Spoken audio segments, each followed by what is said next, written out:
Hi, this is Leslie Josel, academic and parenting coach of Order Out of Chaos, and you are watching another episode of Lessons with Leslie. What does your student eat when they get home from school or before they sit down to do their homework?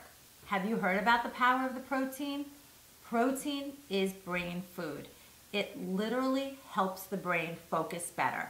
Proven and done. So I make sure that every student that I work with has some sort of protein on the table while they're either working with me or doing their homework. And some of my favorite go-tos are jerky, which is great because it's portable. So if they even get hungry during the day, they can put it in their backpacks and take a few during the day when they're running from class to class. Cheese sticks are great because they last long and they're easy to eat when they're working. Protein shakes like Muscle Milk are a great one. And then if your student doesn't have any allergies, nuts are one of my favorite go-tos. But make sure they're not eating bagels and pizza and all those types of carbs when they get home. Make sure that their snack is protein fueled. And I guarantee you will see a difference in their focusing.